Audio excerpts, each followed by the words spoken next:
शनि के नाम से ही हर व्यक्ति डरने लगता है। शनि की दशा एक बार शुरू हो जाए तो 7.5 साल बाद ही पीछा छोड़ती है।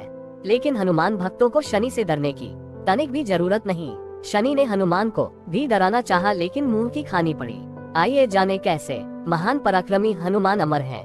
पवन पुत्र हनुमान रघुकुल के कुमारों के कहने से प्रतिदिन अपनी आत्मकथा का कोई भाग सुनाया करते थे। उन्होंने कहा कि मैं एक बार संध्या समय अपने आराध्य श्री राम का स्मरण करने लगा, तो उसी समय ग्रहों में पाप ग्रह मंदगति सूर्य पुत्र शनि देव पधारे। वह अत्यंत कृष्ण वर्ण के भीषणाकार थे। वह अपना सिर प्रायः झुकाए रखते हैं, जिस पर अपनी दृष्टि डालते हैं वह अवश्य नष्ट हो जाता है।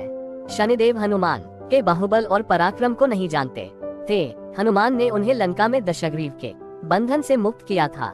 वह हनुमान जी से विनय पूर्वक किंतु कर्कश स्वर में बोले, हनुमान जी मैं आपको सावधान करने आया हूँ। त्रेता की बात दूसरी थी, अब कलियुग प्रारंभ हो गया है।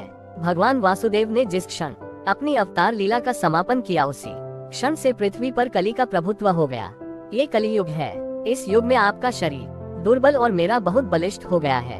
अब आप पर मेरी 7.5 की दशा प्रभावी हो गई है। मैं आपके शरीर पर आ रहा हूँ। शनिदेव को इस बात का तनिक भी ज्ञान नहीं था कि रघुनाथ के चरणाश्रितों पर काल का प्रभाव नहीं होता। करुणा निधान जिनके हृदय में एक क्षण को भी आ जाते हैं, काल की कला वहाँ सर्वथा निष्प्रभावी हो जाती है।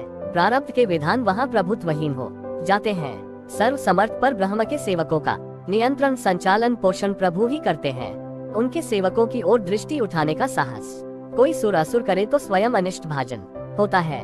शनिदेव के अग्रज यमराज भी प्रभु के भक्त की ओर देखने का साहस नहीं कर पाते।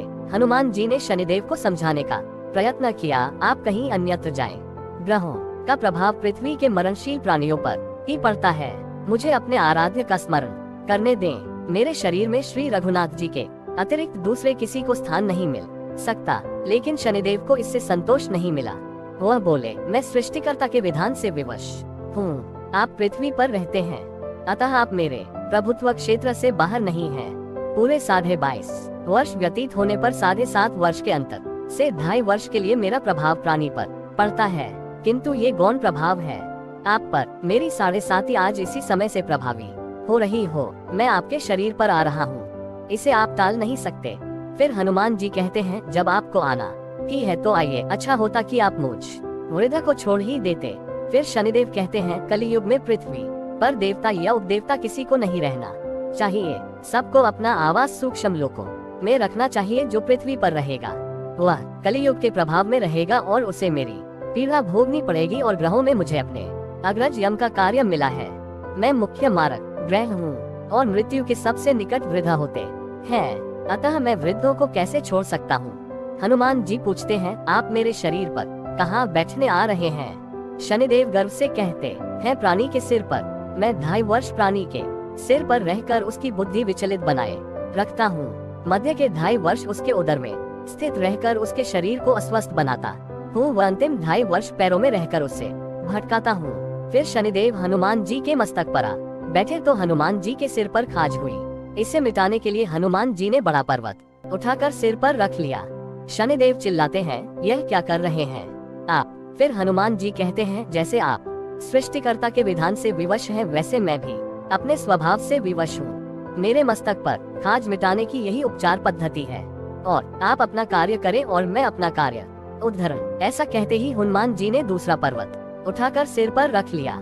इस पर शनिदेव कहते हैं, आप इन्हें उतारिए, मैं संधि करने को तैयार हूँ। उनके इतना कहते ही हनुमान जी ने तीसरा पर्वत उठाकर सिर पर रख लिया तो शनि देव चिल्ला कर कहते हैं, मैं अब आपके समीप नहीं आऊंगा।